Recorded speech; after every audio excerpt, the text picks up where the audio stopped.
Assalamualaikum warahmatullahi wabarakatuh. Perkenalkan, nama saya Tatiana Nafidalida dengan NIM 20.200.51.0287 kelas B, mata kuliah Ide-ide Politik. Di sini saya akan mempresentasikan tentang organisasi Muhammadiyah. Yang pertama, kita mulai dari sosial politiknya. Muhammadiyah ini adalah organisasi Islam partai yang tertua yang ada di Indonesia.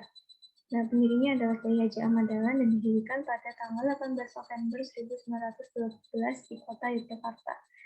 Nah, awal mula Muhammadiyah ini didirikan karena Kiai Haji Ahmad Dahlan ini merasa bahwa masyarakat Muslim di Indonesia pada kala itu masih menganut ajaran dinamisme dan animisme, dan sehingga Kiai Haji Ahmad Dahlan ini ingin memajukan masyarakat Muslim itu untuk kembali kepada ajaran agama Islam yang murni sesuai dengan ajaran Al-Quran dan Al-Hadis. Dan berikut adalah visi dari Muhammadiyah, bisa dilihat di slide. Selanjutnya kita akan ke aspek kepemimpinan. Nah, saat ini Muhammadiyah diketuai oleh Profesor Dr. Kiai Haji Haidar Nasir. Nah, untuk menjadi seorang pemimpin, tentu kita harus memiliki beberapa kriteria. Nah, Profesor Haidar Nasir pun sudah memenuhi kriteria tersebut.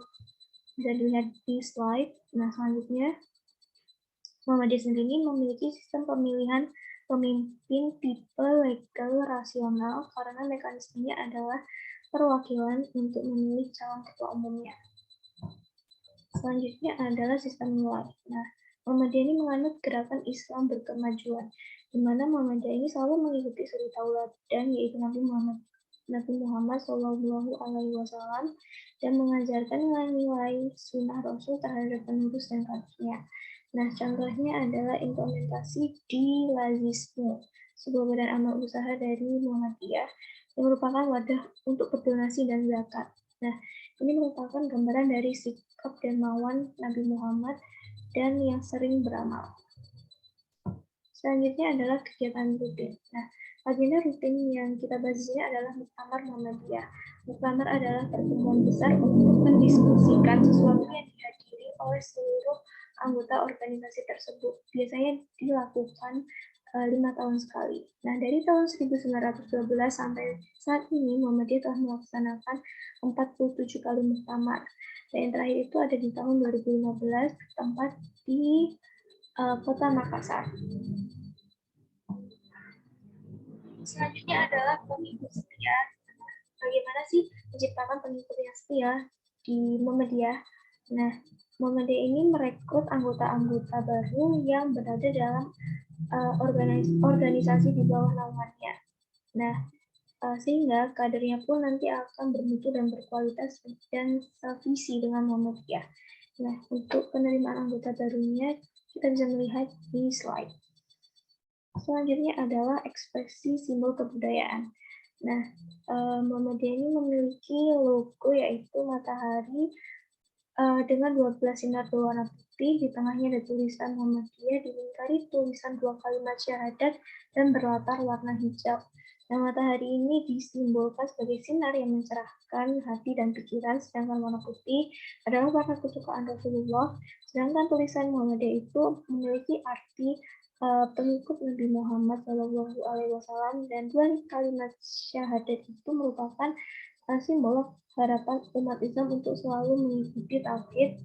Dan yang terakhir adalah warna hijau, itu adalah warna yang beberapa kali ditulis di dalam Al-Quran oleh Allah Subhanahu wa Ta'ala. Selanjutnya adalah spektrum ideologi. Nah, di awal berdirinya Muhammadiyah itu Kiai Haji Ahmad Dahlan termasuk pribadi yang sangat revolusioner karena ingin memajukan masyarakat Islam. Tetapi untuk sikap perubahannya itu ia lebih condong ke kiri karena sangat takut untuk urusan agama. Sedangkan Muhammadiyah itu berada di tengah karena organisasinya tidak mengekang anggotanya dan menerima perubahan secara terbuka tanpa menghilangkan prinsip-prinsip ajaran Islam di dalamnya. Sebagai organisasi berbasis keagamaan, tentu peran agama sangat condong ke aliran kanan. Dan selanjutnya adalah faktor pendukung dan penghambat. Faktor penghambat Muhammadiyah itu adalah pemerintah kolonial Belanda, di mana ketika awal berdirinya itu Kiai Haji Ahmad Dahlan itu dihambat oleh pemerintah Belanda karena pemerintah Belanda ini menganggap bahwa organisasi Muhammadiyah itu sebuah ancaman untuk mereka. Dan akhirnya izin organisasi ini pun hanya diberlakukan di kota Yogyakarta saja pada saat itu. Selanjutnya adalah faktor pendukung, yaitu adalah teknologi dan masyarakat yang berintelektual. Nah, di era globalisasi saat ini, Muhammadiyah itu semakin maju. Itu tentu karena ada peran penting dari teknologi itu sendiri. Sedangkan juga didukung dengan masyarakat yang sudah berintelektual, sudah paham dengan teknologi, dan sudah paham dengan ajaran-ajaran Islam yang pada fitrahnya. Selanjutnya adalah prospek 5 tahun dan penilaian individu terhadap organisasi. Menurut saya, Muhammadiyah ini berskala 9-10 karena organisasinya masih ada, kegiatan-kegiatannya pun masih ada. Selanjutnya organisasi ini pun juga masih berjaya.